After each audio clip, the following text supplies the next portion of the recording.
Argentina es un país de contrastes, una nación que ha tocado la gloria y el abismo, que ha sido el granero del mundo y también ha visto sus calles llenarse de crisis y luchas.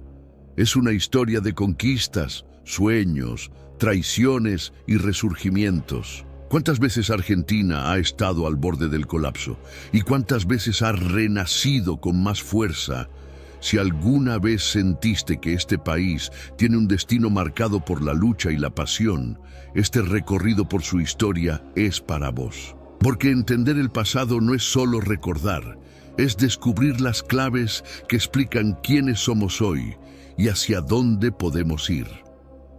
Desde sus raíces indígenas hasta los imperios europeos. Desde la independencia hasta los caudillos, la prosperidad y la caída, las dictaduras y la democracia. Cada etapa dejó una huella y cada argentino lleva esa historia en la sangre. Hoy te invito a viajar en el tiempo, a revivir los momentos que forjaron esta tierra y a comprender que, aunque la historia de Argentina esté llena de desafíos, siempre ha tenido la capacidad de levantarse y reinventarse. ¿Listo para descubrir el alma de Argentina? La historia comienza ahora. Atención, argentinos y amantes de la historia. Antes de comenzar este increíble viaje a través de la historia de Argentina, quiero pedirte un pequeño favor que hará una gran diferencia. Suscríbete al canal y activa la campanita para que no te pierdas ningún episodio de nuestra historia. Deja tu comentario aquí abajo y decime, Argentina siempre resurge. Cada comentario y cada me gusta ayudan a que este video llegue a más personas y juntos podamos seguir aprendiendo sobre nuestro país. Hacé historia con nosotros. Ahora, sí, prepárate porque la historia de Argentina está por comenzar. 1. El nacimiento de una tierra. Antes de la llegada del hombre, imaginen por un momento una tierra indómita, salvaje, sin rastro de civilización humana. Antes de que los primeros habitantes pusieran un pie en lo que hoy conocemos como Argentina, esta vasta región era un escenario de cambios colosales, moldeado por el tiempo, la geología y las fuerzas incontrolables de la naturaleza. Millones de años atrás, Argentina formaba parte del supercontinente Gondwana, una gigantesca masa de tierra que agrupaba lo que hoy son América del Sur, África, Australia, la Antártida y otras regiones. Lentamente, los continentes se separaron y la geografía del país comenzó a tomar forma. Se levantaron los Andes como una imponente muralla natural en el oeste, mientras que en el este, los grandes ríos como el Paraná y el Uruguay esculpían su curso, preparando el terreno para las futuras civilizaciones. El clima y la vegetación también cambiaban con el tiempo. En el norte, los bosques subtropicales llenos de vida comenzaban a florecer, mientras que en el sur, los vientos helados esculpían la inmensa Patagonia, una tierra de misterios donde el silencio dominaba y solo el eco de la naturaleza podía escucharse. Mientras tanto, la región pampeana se convertía en una extensa llanura fértil, un territorio que siglos después se transformaría en el corazón productivo del país. Pero esta no era una tierra deshabitada, aunque aún no había humanos. Hace miles de años, Argentina estaba habitada por criaturas asombrosas y gigantescas. En la Patagonia caminaban los titanes de la prehistoria, enormes dinosaurios como el Argentinosaurus, considerado uno de los más grandes del mundo, con un cuerpo colosal de más de 30 metros de largo. Imaginemos cómo estos gigantes recorrían las llanuras, moviendo la tierra con cada paso, mientras bestias depredadoras acechaban en la sombra. Pero no solo los dinosaurios dominaron esta tierra. Cuando estos desaparecieron hace 65 millones de años, otras especies tomaron su lugar. Enormes perezosos terrestres como el Megatherium, de hasta 4 metros de altura, deambulaban por los bosques, mientras que el temible Smilodon, más conocido como el tigre dientes de sable, cazaba en las pampas, utilizando sus afilados colmillos para atrapar a sus presas. Además, en las costas del sur, los mares estaban llenos de criaturas marinas colosales, incluyendo ballenas primitivas y enormes tiburones. Mientras tanto, los glaciares avanzaban y retrocedían, cubriendo la Patagonia y parte de la región andina con hielo. Estos períodos de frío extremo no solo moldearon el paisaje, sino que también crearon lagos, ríos y valles que aún hoy definen la geografía argentina. Uno de estos vestigios es el impresionante glaciar Perito Moreno, un gigante de hielo que sigue en movimiento hasta el día de hoy, recordándonos el poder de la naturaleza. Y así, por millones de años, Argentina existió como un escenario de cambios monumentales, esperando la llegada de los primeros humanos. La tierra estaba lista, su historia comenzaba a escribirse, y pronto los primeros habitantes aparecerían para dejar su huella en este territorio indomable. En dos, los primeros habitantes, las culturas indígenas. Con el paso del tiempo, el paisaje de lo que hoy es Argentina estaba listo para recibir a sus primeros habitantes. Pero, ¿quiénes fueron esas personas que se aventuraron en estas tierras salvajes? Para entenderlo, debemos retroceder miles de años, a una época en la que el hombre aún dependía de la caza, la pesca y la recolección para sobrevivir. Los primeros rastros de actividad humana en Argentina datan de más de 13.000 años atrás. Estas antiguas civilizaciones llegaron siguiendo a los grandes animales de la época, como el megaterio y el mastodonte, que les proporcionaban carne, piel y huesos para sus herramientas. Con el tiempo, aprendieron a adaptarse a las distintas regiones del territorio, desde la árida Puna en el noroeste hasta la fría y ventosa Patagonia. Entre estos pueblos prehistóricos, uno de los vestigios más impactantes que dejaron son las pinturas rupestres de Cueva de las Manos, en la provincia de Santa Cruz. En esta cueva, ubicada en un desfiladero solitario, se encuentran manos estampadas en las paredes con pigmentos naturales, dibujos de guanacos y escenas de caza, testimonio de su vida cotidiana y de un mundo que hoy solo podemos imaginar. ¿Por qué pintaban sus manos en las paredes? Tal vez era un ritual de identidad, una forma de comunicación con sus dioses o simplemente una manera de dejar constancia de su existencia. Pero estos primeros habitantes no eran todos iguales. A medida que el tiempo avanzaba, se fueron formando distintas culturas indígenas, cada una con su propio modo de vida y costumbres.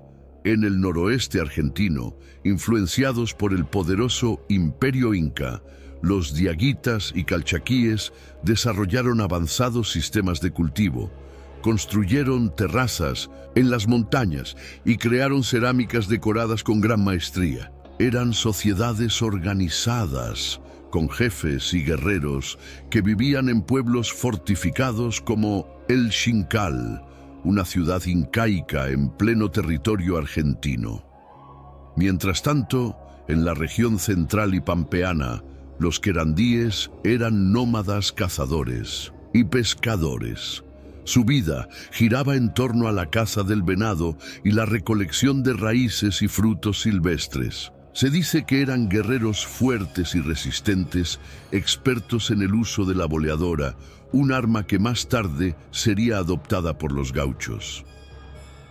En la Patagonia, los tehuelches dominaban las vastas llanuras. Eran altos, de gran resistencia física, y vivían en constante movimiento, siguiendo las migraciones de los guanacos. Cazaban con lanzas y flechas y usaban pieles de animales para protegerse del frío extremo. Su vida nómada los llevó a ser grandes conocedores de la naturaleza, capaces de leer el cielo y los vientos para anticiparse a los cambios climáticos. En el noreste, Los guaraníes vivían en los densos bosques subtropicales. A diferencia de 1915, los nómadas, ellos eran agricultores y cultivaban mandioca, maíz y yerba mate, esta última una costumbre que perdura hasta el día de hoy en la cultura argentina. Tenían una fuerte tradición espiritual y creían en la existencia de un gran creador, Tupá. Sus chamanes, conocidos como payés, eran los guías espirituales y curanderos de la comunidad. Más al sur, en la Tierra del Fuego, los Selknam y Yámanas vivían en condiciones extremas, en un clima helado donde el fuego era su única fuente de calor. Se dice que los Selknam pintaban sus cuerpos con colores rojo y blanco durante sus rituales de iniciación, creando figuras impactantes que parecían salidas de otro mundo. Por otro lado, los Yámanas, expertos navegantes, construían canoas de corteza y pasaban gran parte de sus vidas en el agua, cazando lobos marinos y recolectando mariscos. A pesar de sus diferencias, todas estas culturas compartían un profundo respeto por la naturaleza y un conocimiento increíble del entorno en el que vivían. Cada río, cada montaña, cada estrella en el cielo tenía un significado especial y su vida giraba en torno a los ciclos de la tierra y el cielo. Pero el destino de estos pueblos cambiaría para siempre con la llegada de un nuevo y desconocido visitante, el hombre europeo. En el próximo capítulo veremos cómo la llegada de los conquistadores españoles transformó para siempre la historia de Argentina, iniciando una era de conflictos, alianzas y cambios irreversibles. La historia recién comienza. 3. La llegada de los conquistadores españoles, 1516-1580. El destino de las tierras que hoy conocemos como Argentina estaba a punto de cambiar para siempre. Durante miles de años, los pueblos indígenas habían vivido en armonía con su entorno, desarrollando sus propias culturas, creencias y formas de vida. Pero a comienzos del siglo XVI, un grupo de extraños navegantes llegó a estas costas, marcando el inicio de una nueva era, la conquista española. La historia de la llegada de los europeos a Argentina comienza en 1516, cuando el navegante español Juan Díaz de Solís se aventuró por el Atlántico y alcanzó las aguas del Río de la Plata. La expedición había partido con la esperanza de encontrar un paso hacia las riquezas de Asia, pero en lugar de especias y tesoros, Solís se encontró con un río ancho y turbulento, rodeado de tierras desconocidas. Mientras exploraba la región, él y sus hombres entraron en contacto con los indígenas charrúas, un pueblo guerrero que no veía con buenos ojos la presencia de extranjeros en su territorio. Lo que ocurrió después fue un desastre. Los charrúas atacaron a los españoles y mataron a Solís y a la mayoría de su tripulación. Solo algunos sobrevivientes lograron escapar en sus barcos y regresar a España con la noticia de la trágica expedición. Este fracaso no desalentó a los europeos. Años después, en 1526, el navegante Sebastián Caboto, al servicio de la corona española, llegó al Río de la Plata con la intención de explorar más a fondo el territorio. Caboto avanzó por los ríos Paraná y Paraguay y estableció el primer asentamiento español en la región, llamado Fuerte Sancti Spiritu. Sin embargo, la relación con los pueblos indígenas no fue pacífica. Con el tiempo, los ataques de los nativos y la falta de recursos llevaron a la destrucción del fuerte, demostrando que la conquista de estas tierras no sería fácil. Pero el intento más significativo de colonización española en el territorio argentino ocurrió en 1536, cuando el conquistador Pedro de Mendoza recibió la misión de fundar una ciudad en la región del Río de la Plata. Mendoza al mando de una gran flota y más de 1500 hombres, desembarcó en estas tierras y estableció el primer asentamiento europeo, Nuestra Señora Santa María del Buen Aire, lo que hoy conocemos como Buenos Aires. Sin embargo, este primer intento de colonización estuvo marcado por la tragedia. La expedición de Mendoza llegó mal preparada, sin suficientes provisiones y sin conocer bien el terreno. Además, los indígenas querandíes que habitaban la región no estaban dispuestos a ceder sus tierras sin luchar.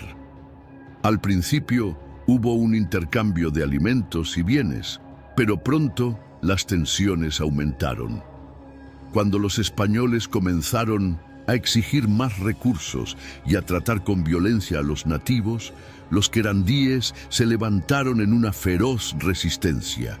Atacaron el asentamiento y lo sitiaron, cortando el suministro de alimentos. La hambruna y las enfermedades hicieron estragos entre los españoles, y Buenos Aires, en lugar de convertirse en una gran ciudad, se convirtió en un infierno de hambre y muerte. Pedro de Mendoza, enfermo y derrotado, decidió abandonar el asentamiento y regresar a España, pero murió en el viaje. Los sobrevivientes españoles, sin más opciones, decidieron trasladarse tierra adentro en busca de un lugar más seguro. Se establecieron en Asunción, en la actual Paraguay, donde lograron una mejor convivencia con los guaraníes y establecieron un nuevo centro de poder colonial en la región.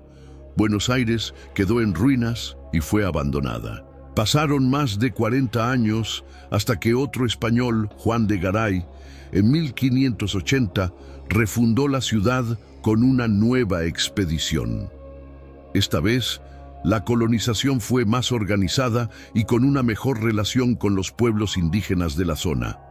Con Garay, Buenos Aires renació y comenzó a tomar la forma de una ciudad estable, convirtiéndose en un punto clave para el comercio y la administración colonial. La llegada de los conquistadores marcó el inicio de un cambio irreversible para los pueblos indígenas y el destino del territorio. La vida nunca volvería a ser la misma. La conquista española no solo trajo nuevos gobernantes, sino también una nueva religión, nuevas costumbres y un sistema de poder que transformaría la región para siempre. Pero este era solo el comienzo de una historia aún más grande. En el siguiente capítulo veremos cómo Argentina se convirtió en parte del virreinato del Río de la Plata, uniendo su destino con las decisiones de la monarquía española y sentando las bases para su futuro como nación. La historia continúa. 4. El virreinato del Río de la Plata, 1776-1810. Tras la refundación de Buenos Aires en 1580, los españoles lograron consolidar su dominio sobre el territorio, aunque no sin dificultades. Durante los siglos siguientes, la corona española organizó sus colonias en grandes unidades administrativas llamadas virreinatos, desde donde gobernaban vastos territorios en América. Durante mucho tiempo, las tierras que hoy forman Argentina estuvieron bajo el control del Virreinato del Perú, cuya capital estaba en Lima. Esto significaba que Buenos Aires y las demás ciudades de la región dependían de las órdenes y decisiones tomadas desde el otro lado del continente, lo que limitaba su desarrollo. A lo largo de los siglos XVII y XVIII, Buenos Aires creció como un puerto estratégico, pero su economía estaba atada a las restricciones impuestas por España. La corona obligaba a que todo el comercio pasara primero por Lima, lo que dificultaba el acceso a productos y frenaba el crecimiento de la ciudad. Sin embargo, esto también llevó al surgimiento del contrabando, una actividad que se convirtió en parte fundamental de la economía local. Los comerciantes porteños, aprovechando su ubicación costera, comenzaron a intercambiar mercancías con barcos ingleses, portugueses y franceses. desafiando las normas impuestas por la monarquía española. Con el paso del tiempo, la corona española comprendió la importancia estratégica de Buenos Aires y la necesidad de reforzar su control sobre la región. Así, en 1776, el rey Carlos III decidió crear el Virreinato del Río de la Plata, separándolo del Virreinato del Perú y estableciendo su capital en Buenos Aires. Esta fue una decisión clave en la historia argentina, ya que le dio mayor autonomía a la región y la convirtió en un centro político, militar y comercial dentro del Imperio Español. El virreinato incluía los actuales territorios de Argentina, Bolivia, Paraguay y Uruguay, además de partes del sur de Brasil y Chile. Con su creación, España envió gobernantes, soldados y administradores para reforzar la presencia colonial. El primer virrey fue Pedro de Ceballos, un militar experimentado que organizó la defensa del territorio y combatió a los portugueses, quienes también tenían interés en la región. Durante los años siguientes, el virreinato creció en importancia y Buenos Aires se consolidó como una ciudad clave en América del Sur. Sin embargo, la vida en el virreinato no era fácil para todos. La sociedad estaba dividida en diferentes clases. Los españoles peninsulares, nacidos en España, tenían los cargos más altos y controlaban la administración y la economía. Los criollos, descendientes de españoles nacidos en América, tenían riqueza e influencia, pero eran excluidos de los puestos de poder. Y en la base de la sociedad estaban los indígenas, mestizos, esclavos africanos y campesinos, quienes trabajaban en condiciones difíciles y tenían pocos derechos. Esta desigualdad sembró las semillas del descontento que con el tiempo llevaría a la lucha por la independencia. A finales del siglo XVIII comenzaron a llegar a América ideas revolucionarias que hablaban de libertad, igualdad y derechos. La Revolución Francesa de 1789 y la independencia de Estados Unidos en 1776 inspiraron a muchos criollos a cuestionar el dominio español. Además, la crisis en la corona española, provocada por la invasión napoleónica en 1808, debilitó la autoridad del virrey y abrió la puerta a nuevos cambios. Pero antes de que los criollos pudieran tomar el control, el virreinato tuvo que enfrentar una de sus pruebas más difíciles, la invasión británica. En 1806 y 1807, los ingleses intentaron tomar Buenos Aires, aprovechando la debilidad del Imperio Español. Sin embargo, los habitantes de la ciudad, liderados por figuras como Santiago de Liniers, lograron resistir y expulsar a los invasores. Estas victorias demostraron que los criollos eran capaces de defender su territorio sin ayuda de España, aumentando su confianza y reforzando sus deseos de autonomía. Para 1810, el virreinato del Río de la Plata estaba al borde de un gran cambio.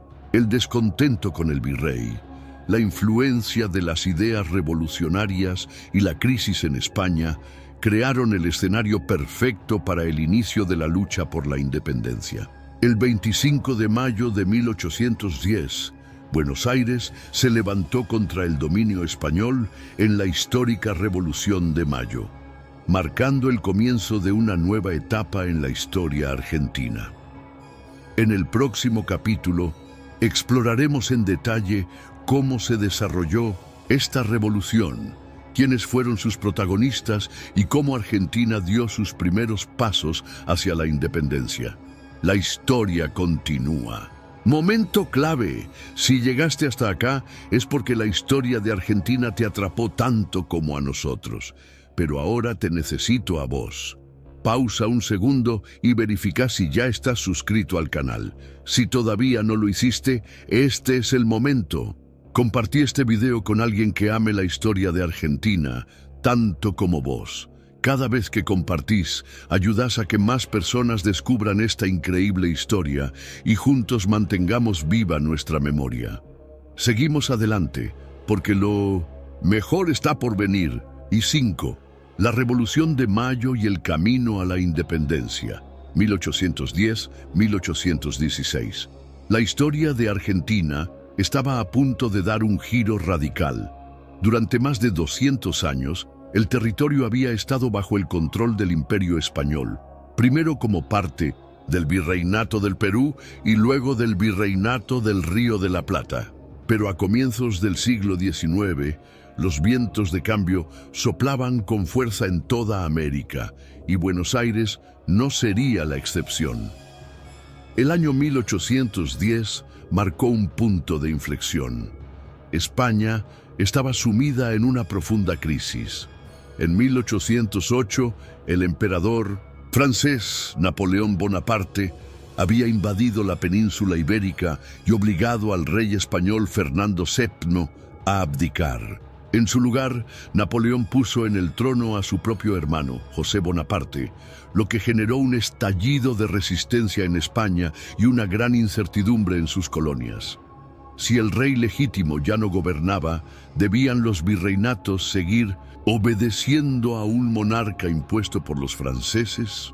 En Buenos Aires, la situación era cada vez más tensa. El virrey Baltasar Hidalgo de Cisneros, representante de la corona española, intentó mantener el control, pero la presión de los criollos crecía día a día. Estos criollos, descendientes de españoles nacidos en América, llevaban años sintiendo que eran tratados como ciudadanos de segunda categoría, sin acceso a los altos cargos del gobierno y con restricciones comerciales impuestas desde España. En mayo de 1810, los acontecimientos se precipitaron. El 18 de mayo llegó la noticia de que la Junta de Sevilla, el último bastión del poder español en la península, había caído ante los franceses. Esto significaba que el virrey ya no tenía una autoridad legítima a la que responder. Rápidamente, los criollos comenzaron a reunirse en secreto, organizando un plan para destituir a Cisneros y formar un nuevo gobierno. El clima en Buenos Aires era de efervescencia. Las calles bullían de rumores, las tertulias políticas se multiplicaban y la gente exigía cambios. El 22 de mayo, en el Cabildo Abierto, los líderes criollos discutieron el futuro del virreinato. Figuras clave como Cornelio Saavedra, Juan José Castelli, Manuel Belgrano y Mariano Moreno argumentaron que Buenos Aires debía gobernarse por sí misma hasta que Fernando VII recuperara el trono. La presión popular aumentó y finalmente, el 25 de mayo, Cisneros fue obligado a renunciar. En su lugar, se formó la primera Junta de Gobierno, dando inicio a la revolución. Pero la Revolución de Mayo no fue un simple cambio de autoridades.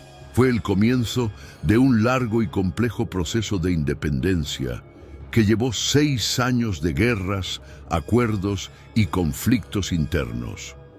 Buenos Aires había tomado la iniciativa, pero no todas las regiones del Virreinato del Río de la Plata estaban de acuerdo con la ruptura con España. En varias provincias, las autoridades coloniales todavía eran leales a la corona, lo que desató una lucha por el control del territorio. Los revolucionarios enviaron expediciones militares para consolidar su poder. En el noroeste, Manuel Belgrano lideró campañas para asegurar el apoyo de las provincias del Alto Perú, actual Bolivia, enfrentándose a las tropas realistas. Aunque logró algunas victorias importantes, como la Batalla de Tucumán, 1812, y la Batalla de Salta, 1813, la resistencia española seguía siendo fuerte en la región. Mientras tanto, en Buenos Aires, la revolución tomaba una dirección más radical. Mariano Moreno, uno de los principales ideólogos del movimiento, promovía reformas profundas y un gobierno fuerte, pero su liderazgo generó divisiones internas y murió en circunstancias sospechosas durante un viaje a Europa en 1811. La lucha por el poder dentro del movimiento independentista fue una constante en estos años, con sectores moderados y radicales debatiendo el rumbo de la revolución. A medida que pasaban los años, quedaba claro que la independencia total era el único camino posible. En 1814, las tropas españolas lograron recuperar gran parte del Alto Perú, lo que obligó a los patriotas a replantear su estrategia. Fue en este contexto que apareció una figura clave, José de San Martín. San Martín, un militar experimentado que había luchado en las guerras napoleónicas en Europa, regresó a América con un objetivo claro: liberar el continente del dominio español. En 1814 tomó el mando del Ejército del Norte, pero rápidamente comprendió que la independencia no se lograría solo con batallas en el Alto Perú. Su plan era más ambicioso: cruzar los Andes, liberar Chile y luego atacar Perú, el centro del poder español en Sudamérica. Finalmente, el 9 de julio de 1816, en el Congreso de Tucumán, los representantes de las provincias decidieron declarar formalmente la independencia de las Provincias Unidas del Río de la Plata. Ya no se trataba solo de resistir a los españoles, sino de establecer una nación soberana. Sin embargo, la independencia no significaba el fin de los problemas. Las guerras continuarían y la organización del país sería un desafío enorme.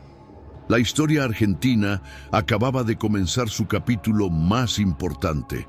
En el siguiente episodio, veremos cómo San Martín llevó a cabo su audaz plan de cruzar los Andes y cómo la lucha por la independencia se extendió a todo el continente.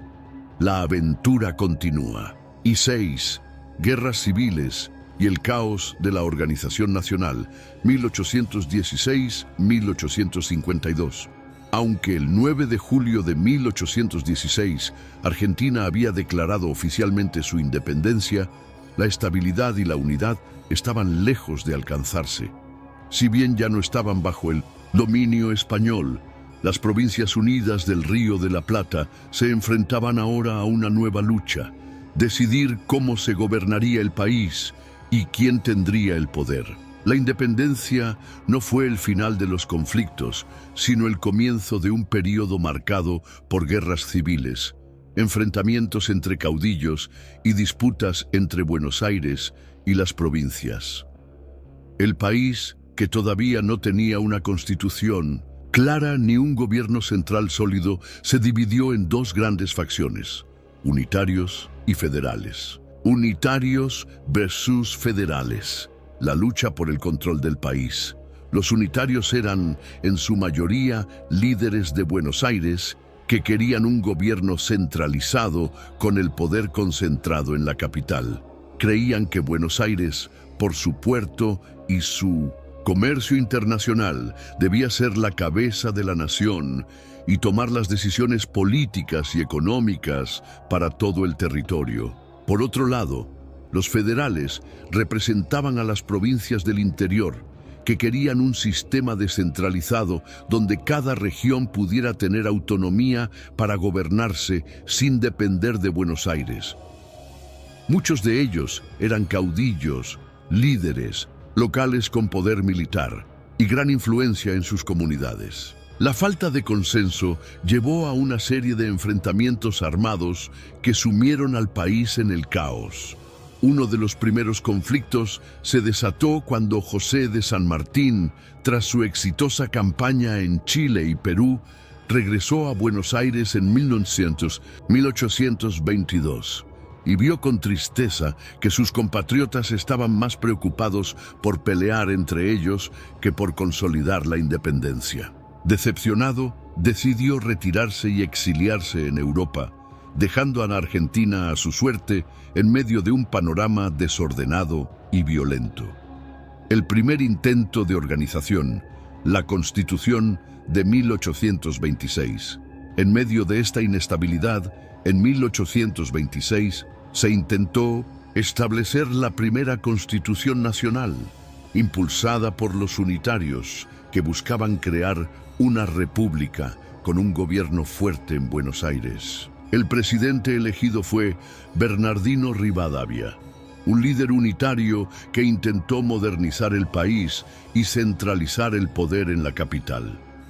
Sin embargo, su gestión fue rechazada por las provincias, especialmente porque Buenos Aires no estaba dispuesta a compartir sus riquezas con el resto del país. El fracaso de Rivadavia y la falta de consenso sobre el modelo de gobierno provocaron su renuncia en 1827.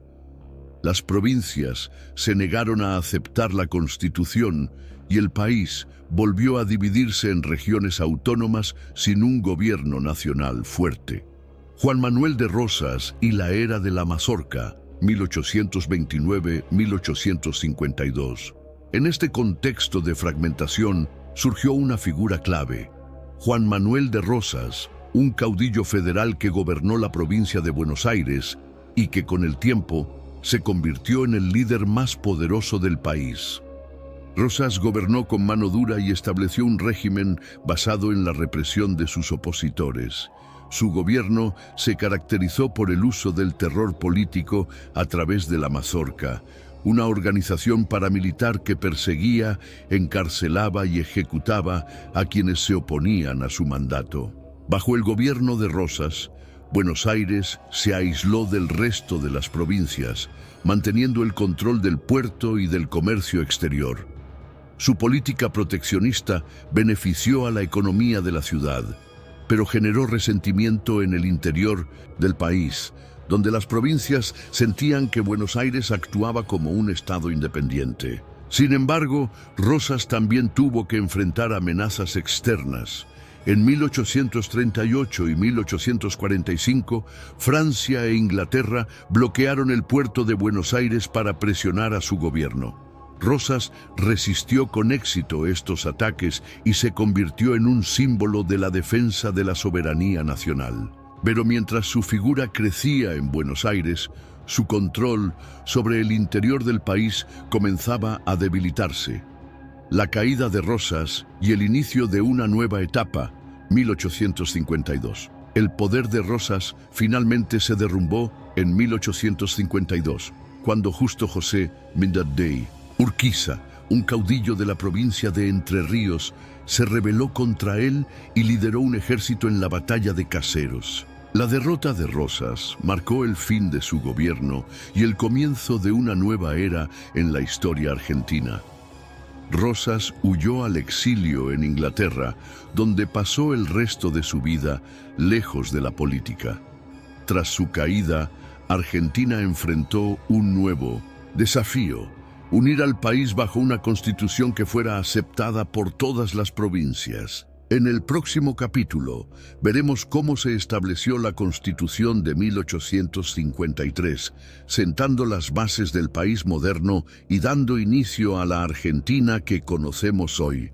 La historia sigue. 7. La Constitución de 1853 y el nacimiento de una nación unida.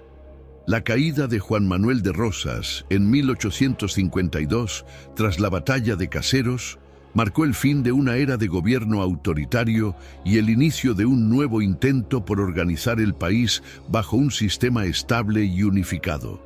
Pero después de décadas de guerras civiles, enfrentamientos entre unitarios y federales y una profunda división entre Buenos Aires y el interior, la pregunta era: ¿cómo se uniría finalmente Argentina en una nación sólida? La respuesta comenzó a gestarse en 1853, cuando las provincias del interior, lideradas por Justo José de Urquiza, decidieron que era el momento de redactar una constitución nacional que estableciera las bases del país. Inspirados en la Constitución de Estados Unidos y en la tradición republicana, los líderes políticos redactaron un documento que organizaba a Argentina bajo un sistema federal, donde cada provincia mantenía su autonomía, pero con un gobierno nacional fuerte. Sin embargo, Buenos Aires, aún recelosa de perder su poder y su control económico sobre el puerto y el comercio exterior, rechazó la Constitución y se separó del resto del país, declarando su autonomía en 1854. Durante casi una década, Argentina estuvo dividida en dos partes. Por un lado, la Confederación Argentina, con su capital en Paraná y gobernada por Urquiza, y por otro, el Estado de Buenos Aires, que se negaba a formar parte de la Confederación y seguía funcionando de manera independiente. Esta separación generó tensiones que finalmente desembocaron en un enfrentamiento decisivo. En 1861, las tropas de Buenos Aires, lideradas por Bartolomé Mitre, derrotaron a Urquiza en la batalla de Pavón, lo que marcó el triunfo de Buenos Aires sobre el resto del país. A partir de este momento, Buenos Aires se incorporó a la Confederación, pero bajo sus propios términos, asegurándose el control político y económico de la nueva nación. En 1862, Bartolomé Mitre fue elegido primer presidente de Argentina, consolidando la Unión Nacional bajo la Constitución de 1853 y estableciendo Buenos Aires como la capital del país. Características clave de la Constitución de 1853. La nueva Constitución estableció las bases del país moderno, organizando a Argentina como una república representativa, democrática y federal. Entre sus principales principios se incluían la separación de poderes, con un ejecutivo encabezado por el presidente, un congreso bicameral y un poder judicial independiente. La garantía de derechos y libertades individuales, como la libertad de expresión, de prensa y de culto. La promoción de la inmigración con el objetivo de poblar el país y fortalecer la economía. Un modelo económico basado en el libre comercio, facilitando el crecimiento del agro y la exportación de productos. A pesar de este avance, la unificación del país no resolvió todos los problemas. La guerra con Paraguay, las rebeliones provinciales y las disputas sobre el federalismo continuarían marcando la política argentina en los años siguientes. Sin embargo, la Constitución de 1853 fue un paso fundamental hacia la consolidación del país y sentó las bases de la Argentina moderna. En el próximo capítulo, veremos cómo Argentina experimentó un auge económico y una ola de inmigración masiva, transformando su sociedad y su identidad en las décadas siguientes. La historia sigue. 8. El auge económico y la inmigración masiva, 1870-1914. Con la Constitución de 1853 establecida y Buenos Aires finalmente integrada al país, Argentina entró en una etapa de crecimiento sin precedentes. Sin embargo, la estabilidad no llegó de inmediato. Durante las décadas de 1860 y 1870, el país aún enfrentaba conflictos internos y guerras, como la devastadora Guerra de la Triple Alianza, 1864-1870, contra Paraguay. Pero una vez superados estos conflictos, la Argentina comenzó a transformarse en una de las economías más prósperas del mundo. La expansión del agro y la llegada del ferrocarril. El gran motor del crecimiento económico argentino en esta época fue la producción agropecuaria. Las vastas tierras fértiles de la región pampeana se convirtieron en el eje central de la economía, con la exportación de trigo, maíz y carne hacia Europa. Pero para que estas riquezas pudieran llegar a los mercados internacionales, era necesario modernizar la infraestructura del país. Fue en este contexto que se inició una gran expansión del ferrocarril. Entre 1870 y 1914, Argentina construyó una de las redes ferroviarias más extensas de América Latina, conectando las provincias con el puerto de Buenos Aires. Este desarrollo no solo permitió un transporte más rápido de productos, sino que también ayudó a integrar el país, facilitando la comunicación entre las distintas regiones. Los trenes no solo llevaban trigo y ganado, sino también a miles de personas que buscaban un futuro en estas tierras. Y así llegamos a otro factor clave en esta transformación: la inmigración masiva, la gran ola inmigratoria, un nuevo rostro para Argentina. A partir de la década de 1870, Argentina abrió sus puertas a una ola gigantesca de inmigrantes, principalmente provenientes de Italia, España y otras partes de Europa. Durante los siguientes 50 años, más de 6 millones de personas llegaron al país en busca de oportunidades. Este proceso fue impulsado por la Ley de Inmigración y Colonización de 1876, que promovía la llegada de extranjeros para trabajar la tierra y poblar el país. Las razones de este fenómeno eran varias. Europa atravesaba crisis económicas y sociales, y para muchos, Argentina se presentaba como la tierra prometida, un país joven con tierras fértiles y oportunidades de progreso. El gobierno argentino alentaba esta migración con campañas en Europa, destacando el país como un destino ideal para quienes querían un nuevo comienzo. Así, millones de italianos y españoles cruzaron el Atlántico, seguidos por franceses, alemanes, polacos y judíos. Llegaban en barcos abarrotados, desembarcaban en el Hotel de Inmigrantes en Buenos Aires y comenzaban una nueva vida. Algunos se establecían en el campo, convirtiéndose en colonos y agricultores, mientras que otros buscaban su destino en las ciudades, trabajando en fábricas, comercios o como artesanos. El impacto de esta inmigración fue enorme. En Buenos Aires, Rosario y otras ciudades, los barrios comenzaron a llenarse de nuevos idiomas y costumbres. Se mezclaban el español con el italiano, naciendo así el lunfardo, una jerga porteña que luego se convertiría en parte esencial del tango y de la identidad cultural del país. Pero no todo fue fácil para los inmigrantes. Muchos enfrentaron condiciones de vida duras, trabajando largas horas por sueldos bajos.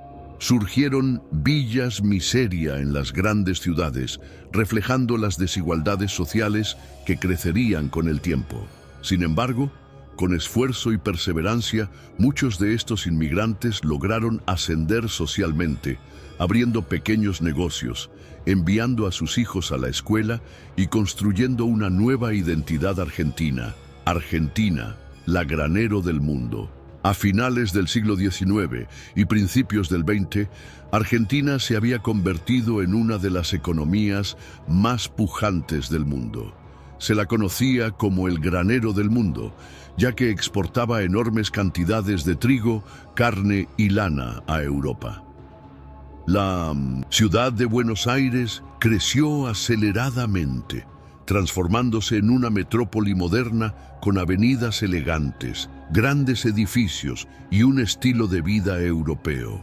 En 1913, Argentina era uno de los países más ricos del planeta, con un ingreso per cápita superior al de muchas naciones europeas. Pero este crecimiento económico también traía desafíos.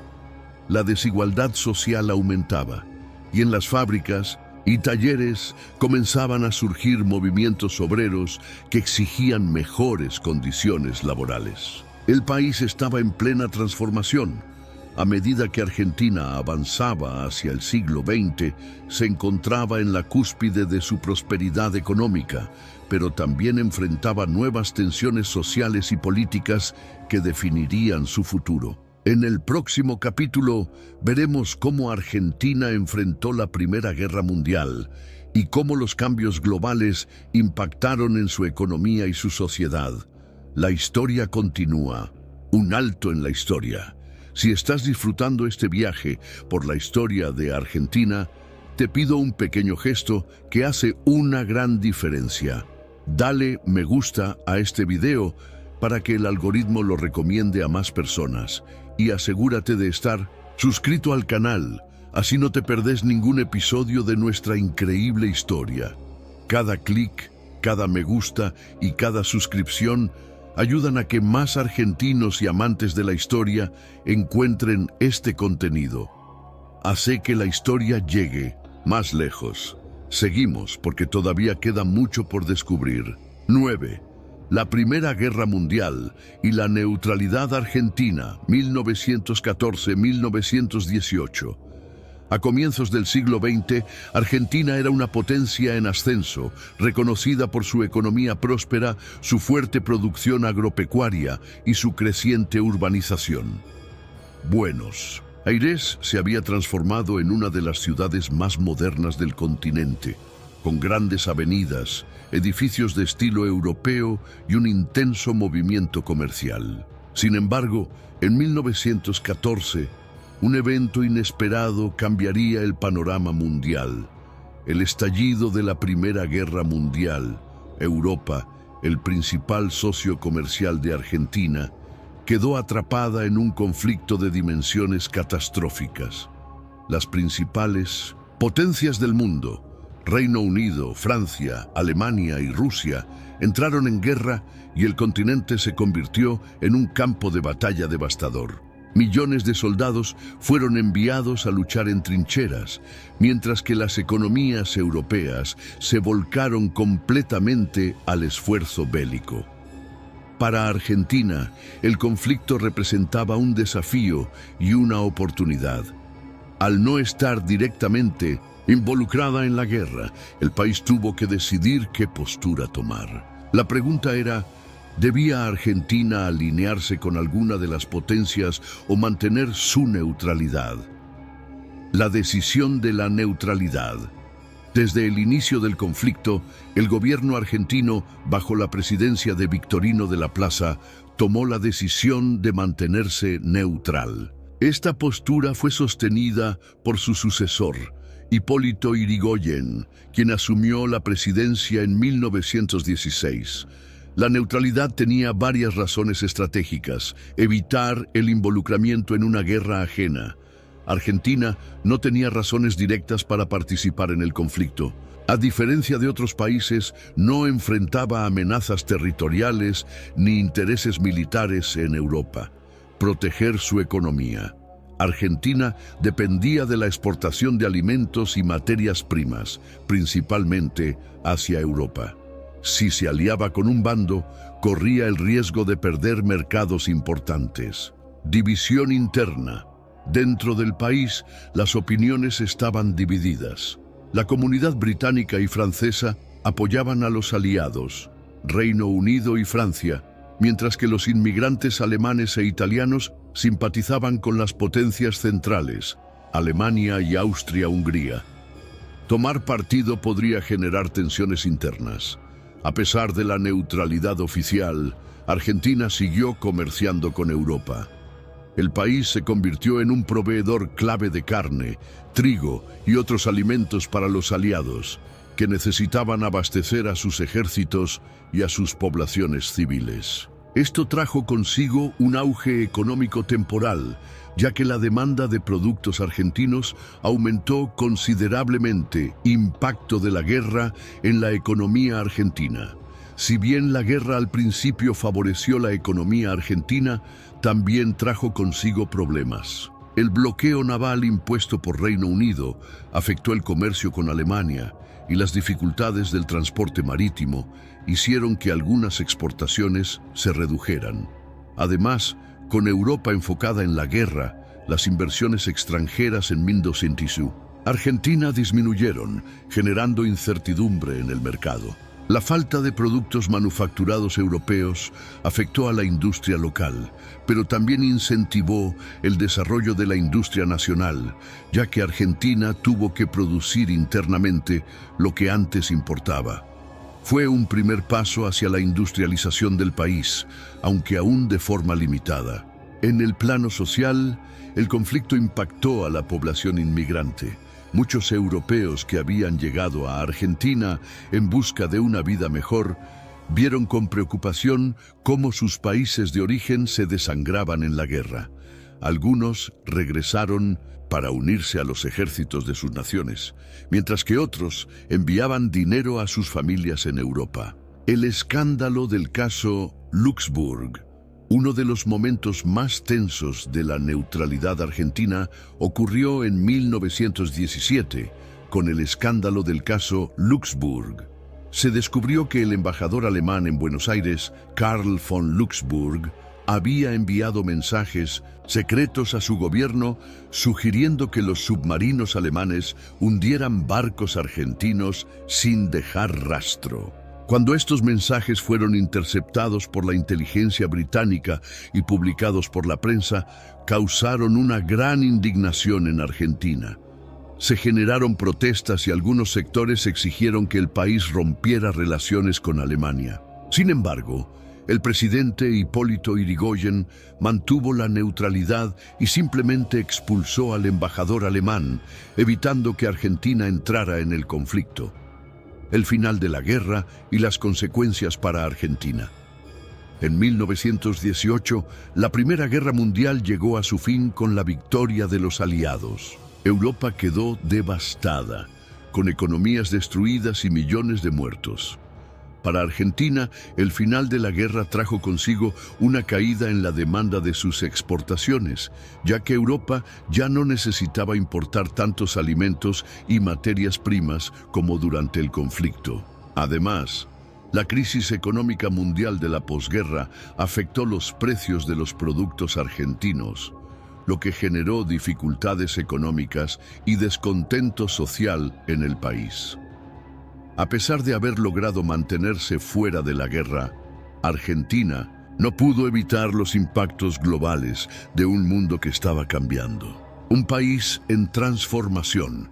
La guerra dejó en evidencia que Argentina necesitaba diversificar su economía y fortalecer su industria para no depender tanto del comercio exterior. También marcó el crecimiento del movimiento obrero y las demandas de los trabajadores por mejores condiciones laborales, lo que llevaría a importantes cambios políticos y sociales en los años siguientes. Con la llegada de la década de 1920, Argentina seguía siendo una nación próspera, pero con desafíos cada vez más evidentes. En el próximo capítulo exploraremos cómo el país entró en una nueva etapa de modernización, pero también de conflictos internos que cambiarían su rumbo. La historia continúa. 10. El surgimiento del peronismo y el liderazgo de Juan Domingo Perón, 1943-1955. La Argentina de la década de 1940 estaba en una encrucijada. Habían pasado más de 2 décadas desde la Primera Guerra Mundial. La economía había sufrido altibajos y la sociedad había cambiado profundamente. La crisis de 1929 y la Gran Depresión Mundial habían afectado seriamente el comercio exterior del país, haciendo evidente que la economía argentina ya no podía depender únicamente de la exportación de productos agropecuarios.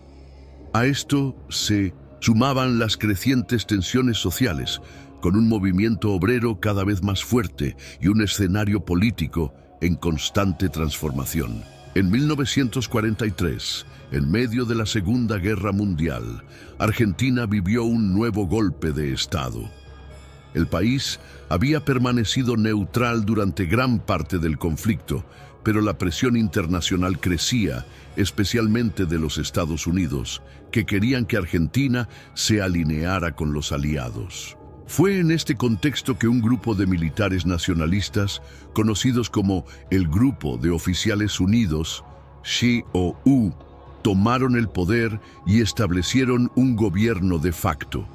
Entre ellos estaba un coronel que pronto se convertiría en una de las figuras más influyentes de la historia argentina, Juan Domingo Perón. El ascenso de Perón y su conexión con los trabajadores.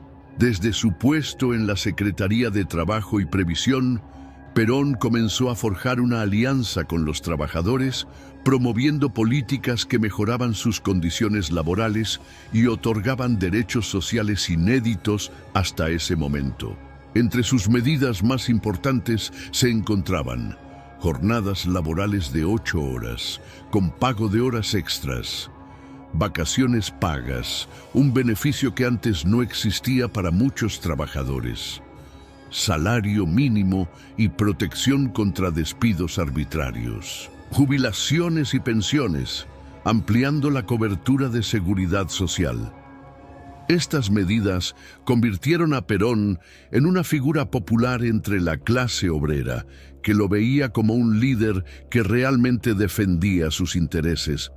Pero su creciente poder también generó resistencia entre los sectores más tradicionales de la política, los empresarios y la oligarquía, que lo consideraban una amenaza para sus privilegios. En 1945, la tensión llegó a su punto máximo. Perón fue obligado a renunciar y posteriormente arrestado en la isla de Martín García.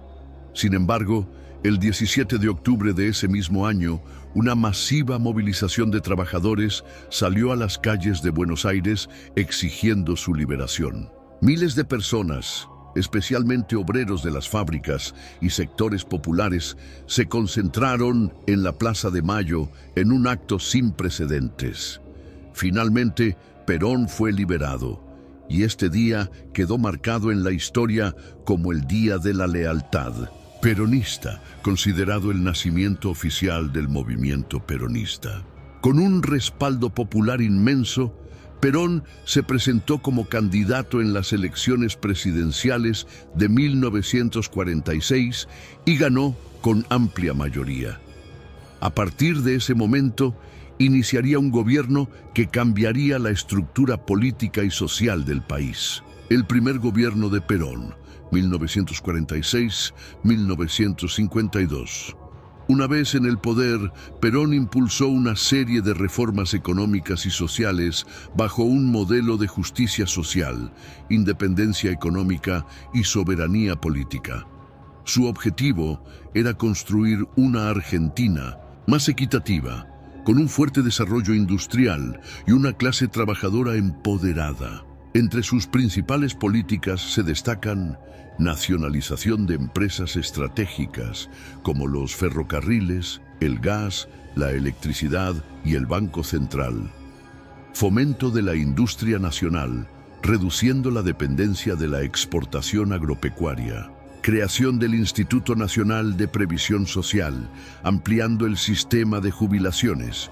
Construcción de hospitales, escuelas y viviendas populares en todo el país. Pero si había una figura clave en este periodo, además de Perón, era su esposa, Eva Perón, más conocida como Evita. Desde la Fundación Eva Perón, impulsó programas de ayuda social para los sectores más necesitados, promovió la igualdad de derechos para las mujeres y fue una pieza clave en la aprobación del voto femenino en 1947, un hito histórico en la lucha por los derechos políticos de las mujeres en Argentina. Evita se convirtió en un símbolo del peronismo y en una líder carismática amada por las clases populares. Sin embargo, su vida se vio truncada en 1952, cuando falleció a los 33 años debido a un cáncer. Su muerte causó un profundo impacto en el país y miles de personas salieron a las calles para despedirla en un funeral multitudinario. El segundo gobierno de Perón y su caída, 1952-1955. Perón fue reelegido en 1951, consolidando su liderazgo, pero su segundo mandato estuvo marcado por un contexto más difícil. La economía argentina comenzó a enfrentar problemas, con una inflación creciente y conflictos con sectores empresariales. A esto se sumó un aumento en la oposición política, especialmente por parte de la Iglesia y las Fuerzas Armadas, que veían con recelo su estilo de gobierno cada vez más personalista. En 1955, tras una serie de tensiones políticas y un fallido intento de bombardeo en la Plaza de Mayo por parte de sectores opositores, los militares finalmente derrocaron a Perón en un golpe de Estado. Perón se vio obligado a exiliarse en España y el peronismo fue proscrito, prohibiéndose su símbolo, sus discursos y hasta la mención de su nombre en la esfera pública. Sin embargo, aunque su figura había sido expulsada del país, el peronismo no desaparecería. Durante los años siguientes, se mantendría como una fuerza latente, esperando el momento de regresar. Un movimiento que no murió. El gobierno de Perón dejó una huella profunda en la historia argentina. Para algunos, fue un líder que dio derechos a los trabajadores y construyó un país más inclusivo. Para otros, fue un gobernante autoritario que acumuló demasiado poder. Pero lo que es innegable es que su figura dividió y marcó la política argentina hasta el día de hoy. En el próximo capítulo, veremos cómo Argentina vivió una época de inestabilidad política, gobiernos militares y crisis económicas tras la caída de Perón, en un período de la historia que cambiaría el rumbo del país. La historia continúa. 11. Golpes de Estado y la inestabilidad política, 1955-1976. Argentina había entrado en un periodo de profunda inestabilidad política tras el golpe de Estado de 1955 que derrocó a Juan Domingo Perón. Con el peronismo proscrito, el país quedó atrapado en un ciclo de gobiernos militares y democráticos frágiles, donde la lucha entre peronistas y antiperonistas marcó cada etapa. La Revolución Libertadora y la proscripción del peronismo, 1955-1958. El golpe militar que destituyó a Perón se autodenominó Revolución Libertadora, y sus líderes argumentaban que su misión era limpiar el país de su influencia. Se impuso una fuerte censura y se intentó borrar cualquier rastro del peronismo. Se prohibió mencionar su nombre en la política, se destruyeron estatuas de Evita y se persiguió a los sindicalistas y dirigentes que apoyaban al exilio de Perón. El general Pedro Eugenio Aramburu, que asumió la presidencia de facto en 1955, buscó erradicar el legado peronista, pero en lugar de debilitarlo, lo transformó en un movimiento clandestino aún más fuerte.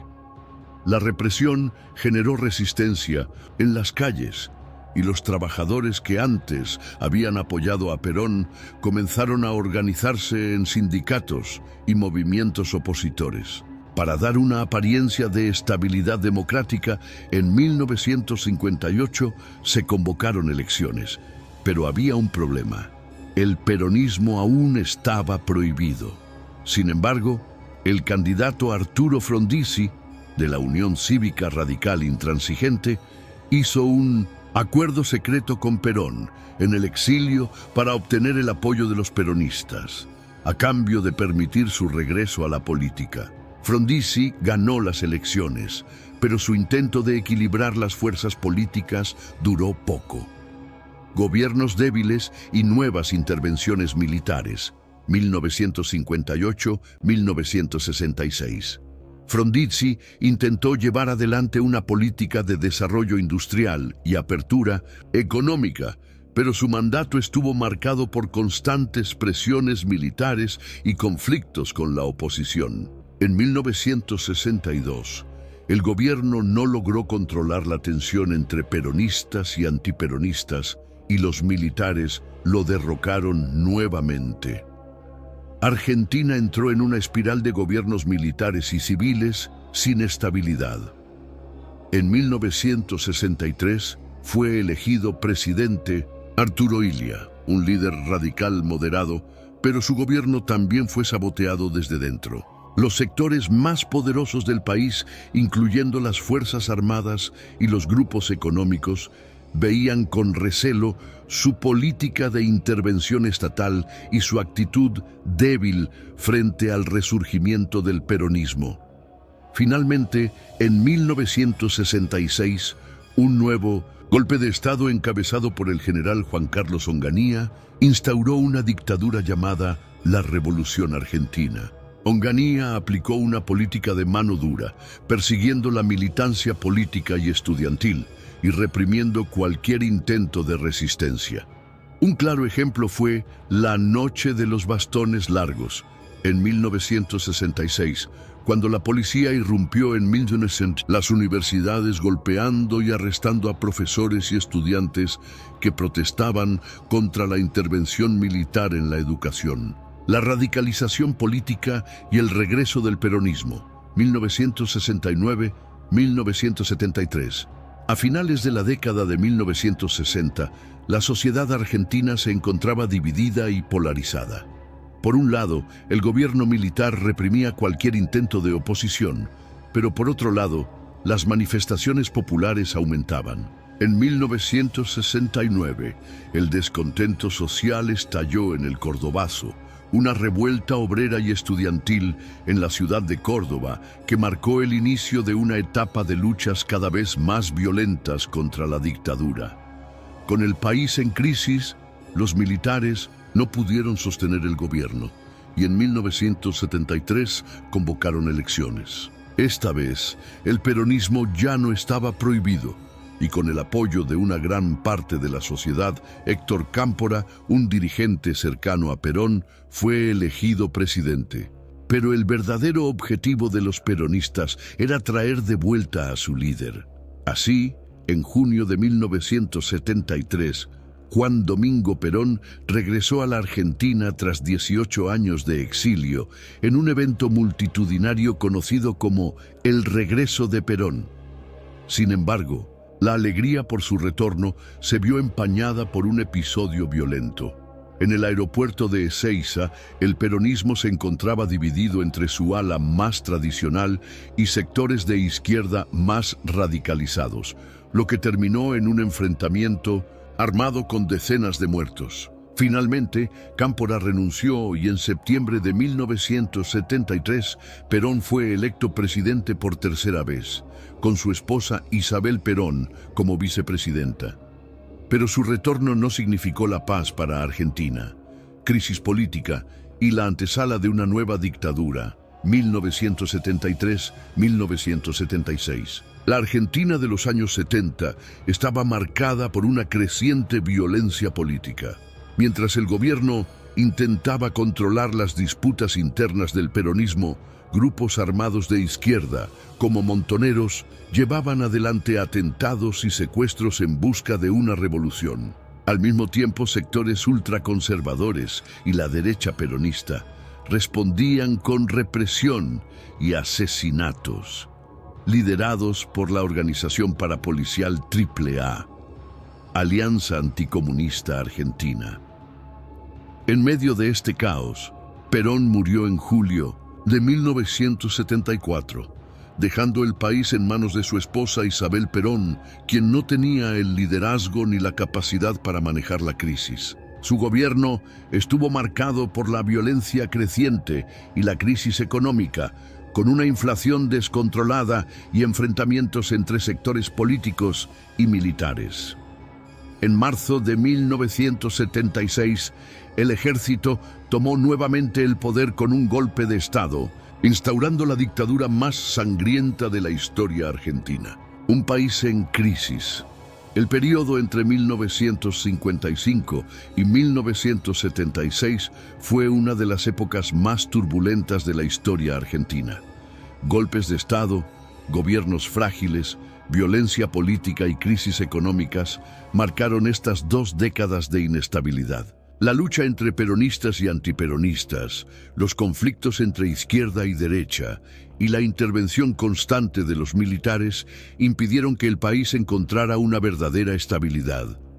En el próximo capítulo veremos cómo Argentina entró en una de sus etapas más oscuras, la dictadura militar de 1976-1983, con secuestros, torturas y la desaparición de miles de personas. La historia continúa.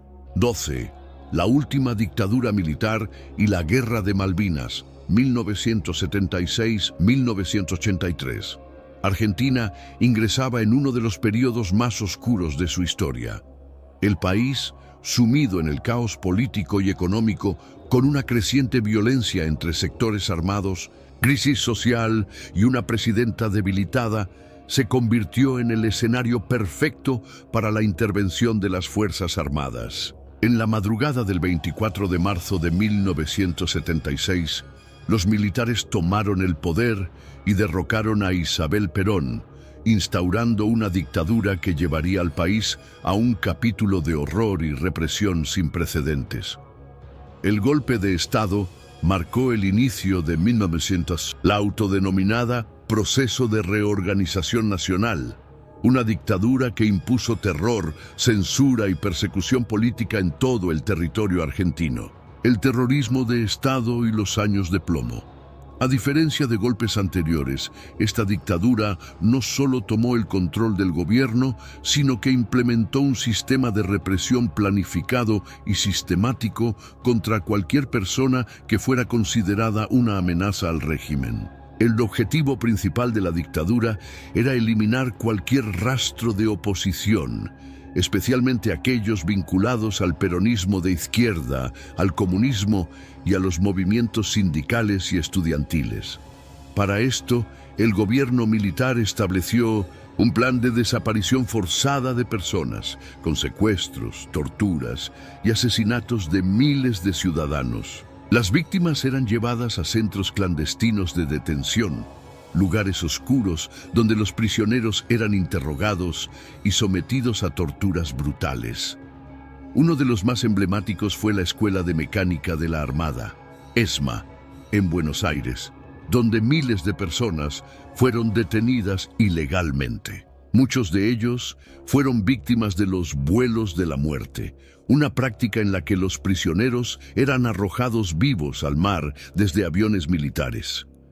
Los desaparecidos se convirtieron en el símbolo del terror estatal.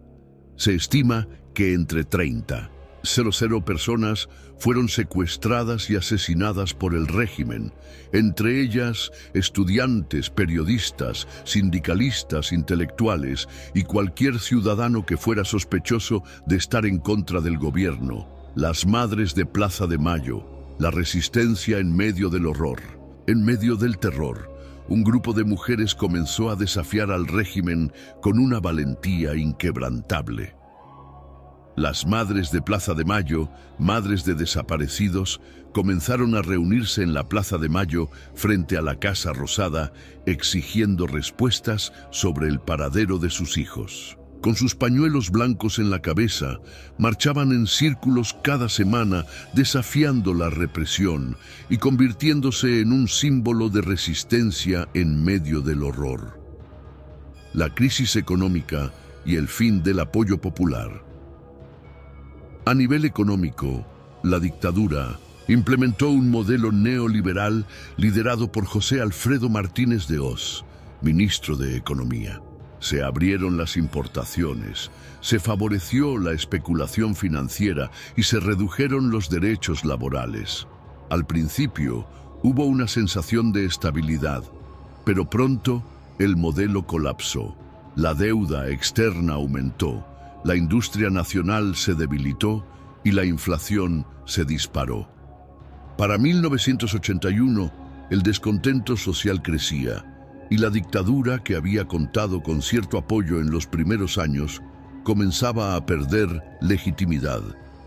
La crisis económica y las denuncias de violaciones a los derechos humanos en organismos internacionales empezaban a debilitar el régimen. La Guerra de Malvinas, 1982, el intento desesperado de la dictadura. Con el país sumido en una profunda crisis, la Junta Militar intentó recuperar apoyo con una estrategia arriesgada y nacionalista, la recuperación de las Islas Malvinas. El 2 de abril de 1982, el gobierno militar, liderado por Leopoldo Galtieri, ordenó la ocupación de las islas, que estaban bajo control británico desde 1833. La noticia generó un fuerte sentimiento patriótico en la población, y miles de jóvenes soldados fueron enviados al conflicto sin la preparación ni el equipamiento adecuado. El gobierno británico, bajo el liderazgo de Margaret Thatcher, respondió con rapidez, enviando una poderosa flota militar para recuperar las islas. La guerra duró 74 días, y aunque al principio hubo esperanzas de una victoria, pronto quedó claro que Argentina no tenía los recursos para enfrentarse a una potencia militar como el Reino Unido. El 14 de junio de 1982, tras intensos combates en Malvinas, Argentina se rindió.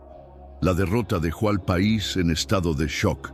Cientos de soldados argentinos murieron en la guerra y muchos de los sobrevivientes sufrieron secuelas psicológicas por el abandono del Estado tras el conflicto, el final de la dictadura y el regreso a la democracia. La derrota en Malvinas fue el golpe definitivo para el gobierno militar. La imagen de la dictadura, ya debilitada, quedó completamente destruida.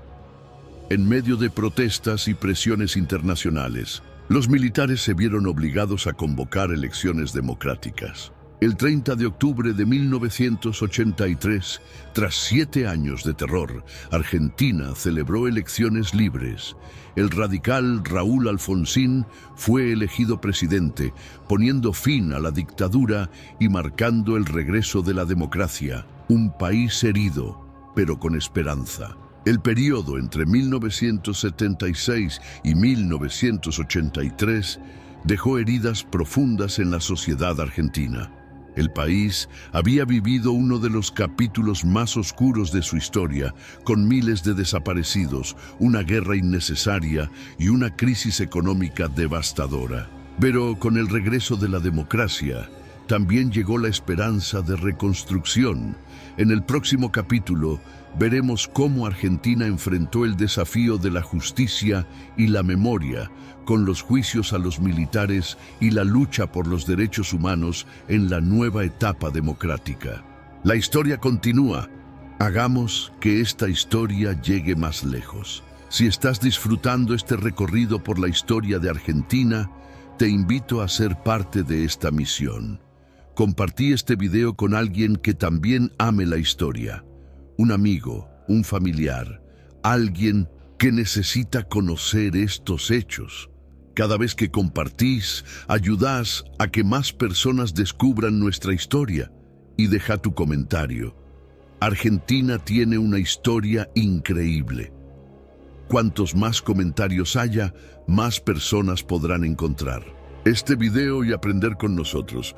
Vos sos clave para que esta historia no se pierda. Seguimos adelante. 13. El retorno a la democracia y los desafíos económicos, 1983-2001. Argentina despertaba de una de sus épocas más oscuras. Tras 7 años de dictadura militar, 1976-1983, con miles de desaparecidos, censura, represión y la humillante derrota en la Guerra de Malvinas, el país se preparaba para un nuevo capítulo, el retorno a la democracia. El 30 de octubre de 1983, los argentinos acudieron masivamente a las urnas con la esperanza de dejar atrás el miedo y reconstruir un país basado en la libertad y los derechos humanos. En estas elecciones, el candidato de la Unión Cívica Radical, UCR, Raúl Alfonsín, obtuvo una victoria contundente sobre el peronismo, liderado en ese momento por Ítalo Luder. La gente había elegido un cambio, y con él comenzó una nueva era para la Argentina. Raúl Alfonsín y la lucha por la justicia, 1983-1989. Desde el inicio de su gobierno, Alfonsín enfrentó un desafío titánico: hacer justicia por los crímenes cometidos durante la dictadura militar. Apenas asumió, creó la Comisión Nacional sobre la Desaparición de Personas, CONADEP, que investigó las violaciones a los derechos humanos y recopiló testimonios de sobrevivientes y familiares de desaparecidos. Este trabajo quedó reflejado en el histórico informe Nunca Más, que documentó los horrores del terrorismo de Estado y sirvió como base para el juicio a las juntas militares en 1985. Este juicio fue un hecho sin precedentes en América Latina. Por primera vez, los máximos responsables de una dictadura eran juzgados por la justicia civil. Varios excomandantes militares, incluidos los dictadores Jorge Rafael Videla y Emilio Massera, fueron condenados a prisión. Sin embargo, a medida que los juicios avanzaban, crecieron las presiones desde las Fuerzas Armadas.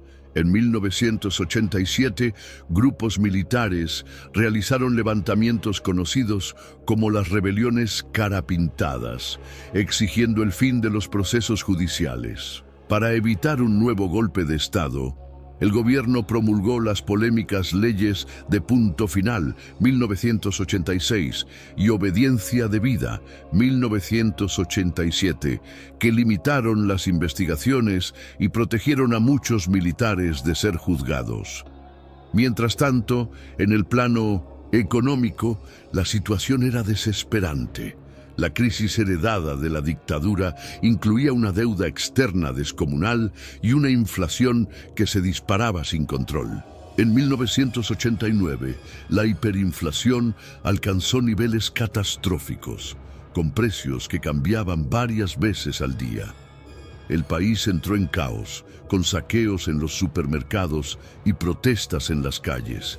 En medio de esta crisis, Alfonsín renunció 6 meses antes de terminar su mandato, entregando el poder al nuevo presidente electo, Carlos Menem, y la década del neoliberalismo, 1989-1999.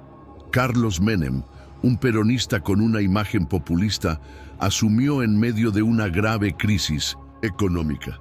Con su famoso lema "Síganme que no los voy a defraudar", prometió solucionar los problemas del país, pero lo hizo con una política completamente opuesta a la tradicional del peronismo.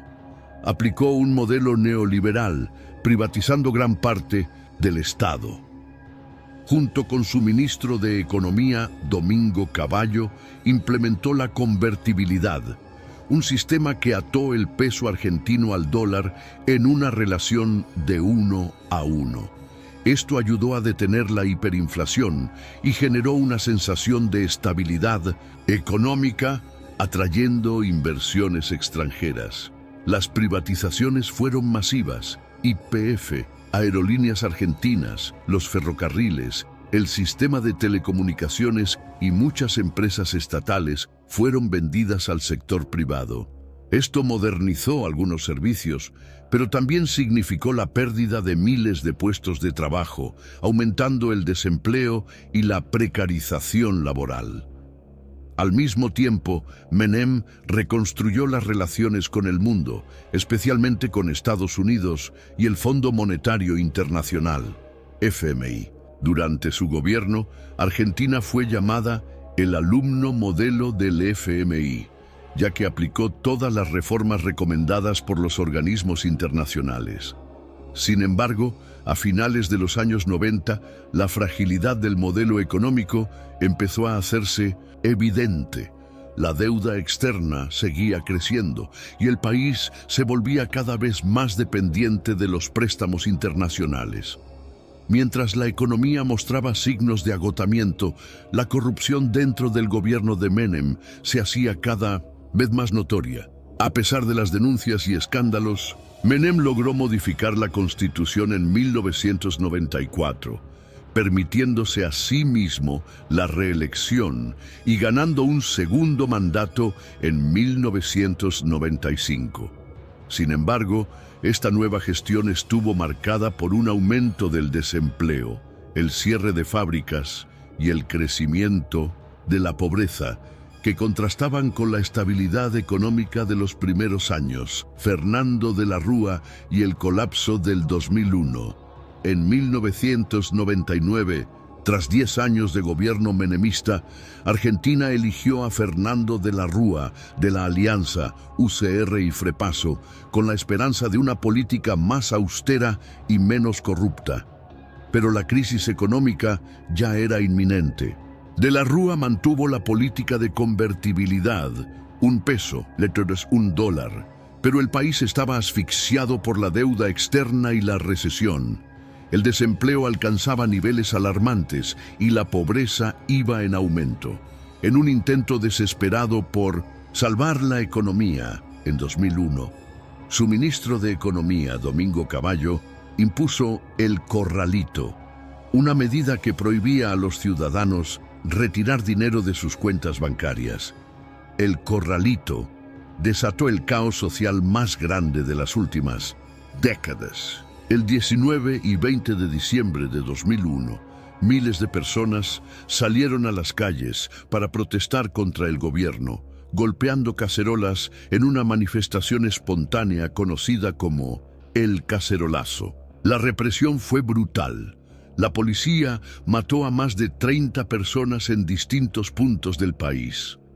En la noche del 20 de diciembre, acorralado por las protestas, De la Rúa renunció y escapó en helicóptero de la Casa Rosada, en una de las imágenes más icónicas de la historia argentina, un país en llamas. La caída de la Rúa marcó el colapso de un modelo económico y político, dejando a Argentina en una crisis institucional sin precedentes. En las semanas siguientes, el país tuvo 5 presidentes en 11 días, reflejando la falta de rumbo y estabilidad.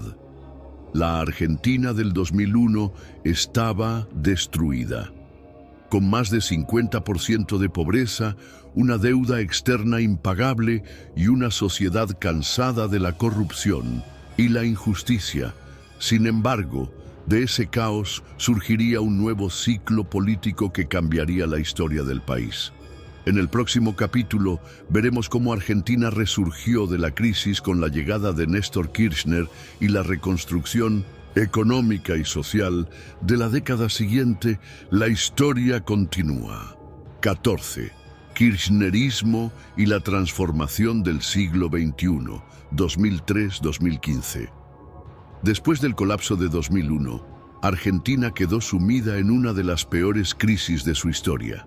El país estaba económicamente quebrado, con más del 50% de la población en pobreza, el desempleo en niveles históricos y una sociedad desencantada con la política tras años de corrupción, ajustes y crisis institucionales. En 2003, en medio de este escenario devastador, se realizaron elecciones presidenciales.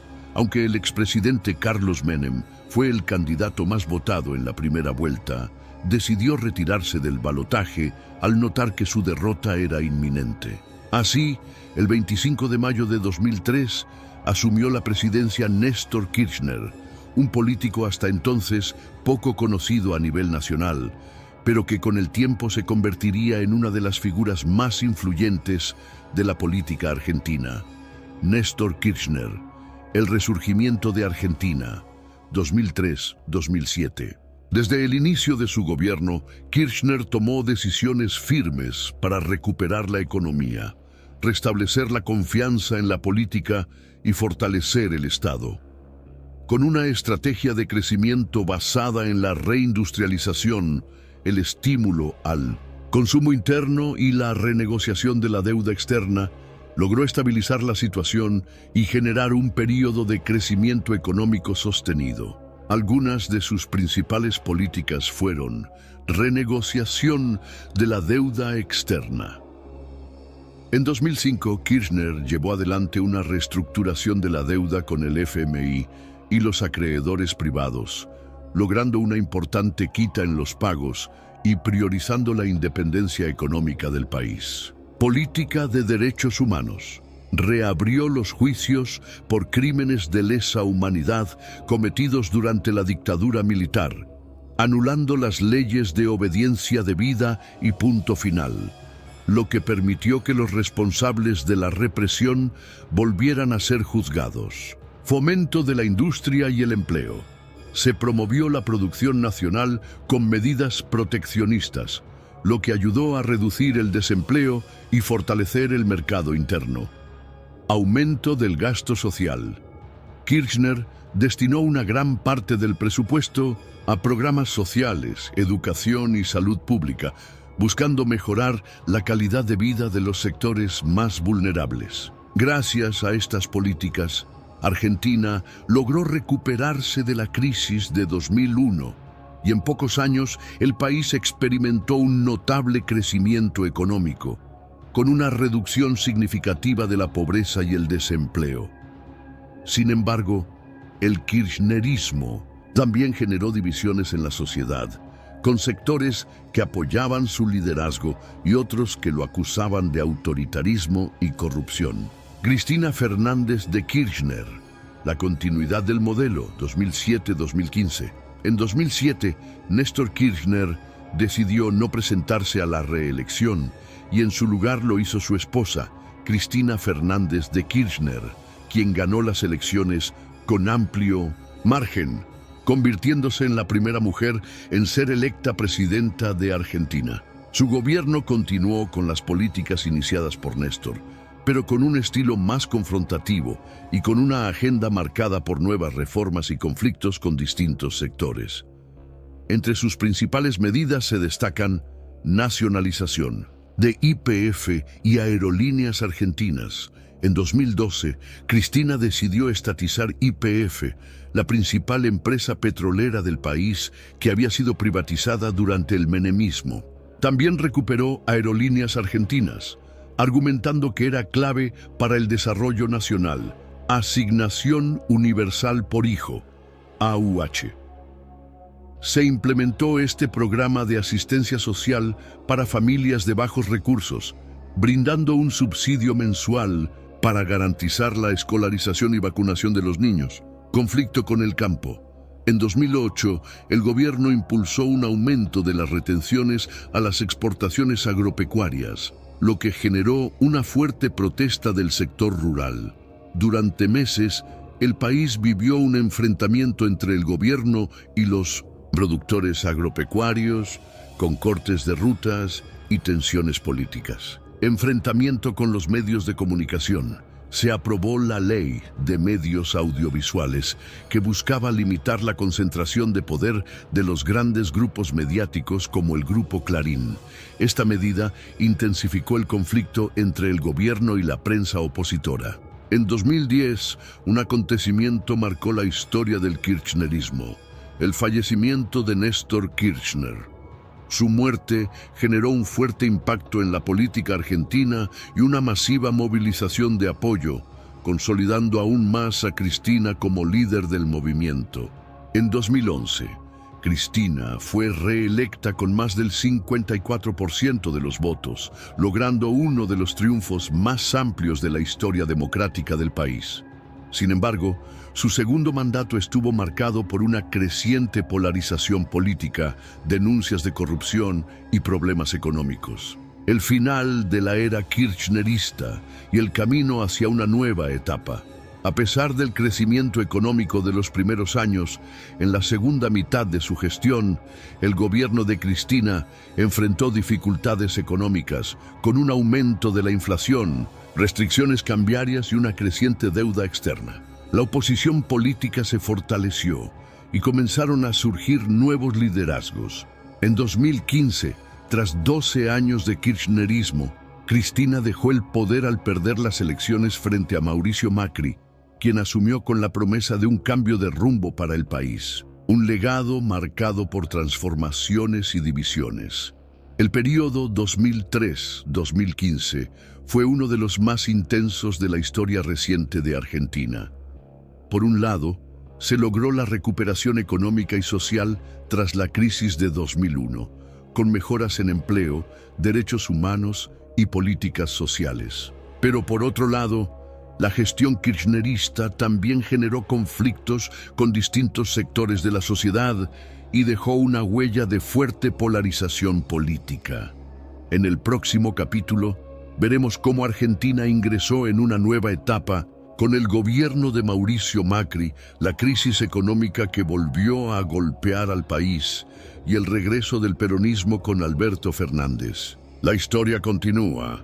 15. Argentina en la actualidad. Desafíos y esperanzas. Tras 12 años de kirchnerismo, Argentina ingresó en una nueva etapa en 2015, cuando el líder de la oposición, Mauricio Macri, ganó las elecciones presidenciales.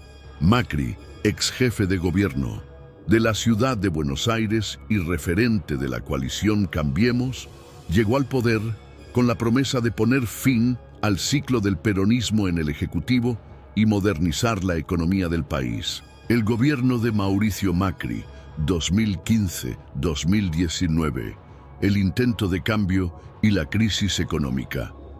Cuando Macri asumió la presidencia en diciembre de 2015, se encontró con un país con altos niveles de inflación, déficit fiscal y restricciones económicas. Su gobierno apostó por una política de apertura al mercado internacional, reducción del gasto público y una mayor relación con organismos financieros como el Fondo Monetario Internacional, FMI. Entre sus principales medidas se destacaron eliminación del cepo cambiario, lo que permitió la libre compra de dólares, aunque también trajo consigo una fuerte devaluación del peso. Apertura de la economía, con una mayor flexibilización en las importaciones y una reducción en las retenciones al sector agroexportador. Reformas estructurales, con un intento de modernizar el sistema laboral y previsional, aunque estas medidas fueron resistidas por los sindicatos y sectores opositores. Si bien en los primeros años el gobierno logró generar confianza en los mercados internacionales, en 2018 la economía comenzó a mostrar signos de desequilibrio. La inflación volvió a dispararse, la deuda externa creció exponencialmente y el país tuvo que acudir al FMI para solicitar un préstamo de 57,0 millones de dólares, el mayor en la historia del organismo. Este acuerdo con el FMI generó fuertes críticas dentro del país, ya que muchos lo consideraron un regreso a las políticas de ajuste del pasado. Mientras tanto, la recesión económica se profundizó con aumentos en la pobreza y el desempleo. En este contexto, Macri buscó la reelección en 2019, pero su gobierno terminó desgastado por la crisis y las dificultades económicas. En las elecciones presidenciales, el peronismo regresó al poder con la fórmula Alberto Fernández, Cristina Fernández de Kirchner bajo la coalición Frente de Todos. El gobierno de Alberto Fernández, 2019-2023, pandemia, crisis y división política.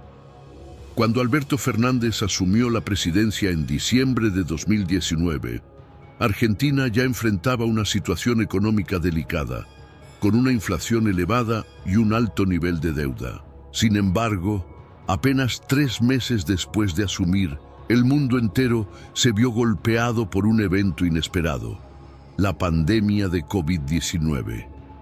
El gobierno implementó un extenso confinamiento y medidas sanitarias para contener el virus, lo que generó un gran impacto en la economía. Se lanzaron planes de asistencia social, como el Ingreso Familiar de Emergencia, IFE, para ayudar a los sectores más vulnerables.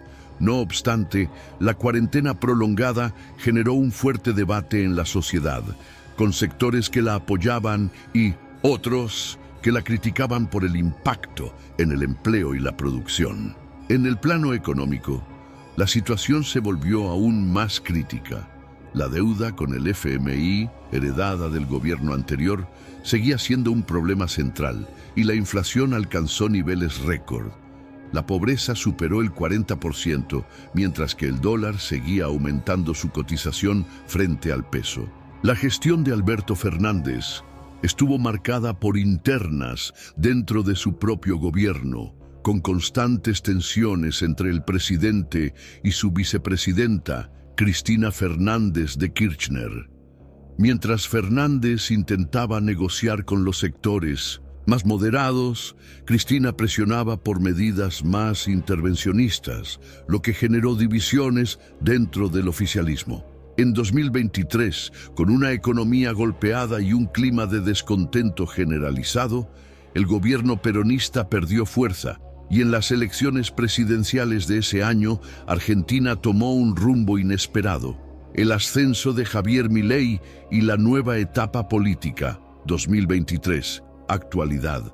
En un contexto de desilusión con la política tradicional, Javier Milei, un economista y outsider político de ultraderecha, sorprendió al país al ganar las elecciones presidenciales de 2023 con su partido La Libertad Avanza. Con un discurso antisistema, Milei prometió acabar con la inflación, reducir drásticamente el gasto público y reformar el Estado bajo un modelo libertario. Entre sus propuestas más controvertidas se encontraron eliminar el Banco Central y dolarizar la economía para combatir la inflación, reducción masiva del Estado, con privatizaciones de empresas públicas y recortes en el gasto social, flexibilización del mercado laboral y desregulación económica. Milei asumió en un escenario de extrema crisis, con una inflación superior al 100% anual y un país polarizado entre quienes apoyaban su modelo y quienes lo veían con temor. Desde el inicio de su gestión, aplicó medidas de ajuste, reduciendo subsidios, recortando gastos estatales y buscando atraer inversiones extranjeras. Su gobierno representó un cambio radical en la política argentina, rompiendo con las estructuras tradicionales del peronismo y el radicalismo. Sin embargo, las incógnitas sobre su gestión y el impacto de sus reformas siguen abiertas, con un país que aún busca estabilidad después de décadas de crisis económicas y cambios de rumbo. Argentina, un país en constante transformación.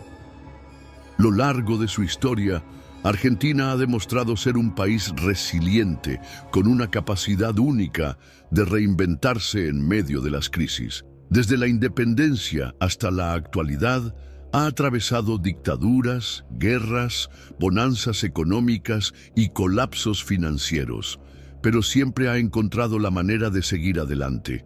Hoy, la nación enfrenta nuevos desafíos en un mundo globalizado y en constante cambio. La pregunta es, ¿hacia dónde se dirige Argentina? ¿Logrará romper con su ciclo de crisis y encontrar un camino de estabilidad y crecimiento? La historia del país sigue escribiéndose día a día. Lo único seguro es que Argentina nunca deja de sorprender. Gracias por acompañarnos en este recorrido por la historia argentina. La historia continúa.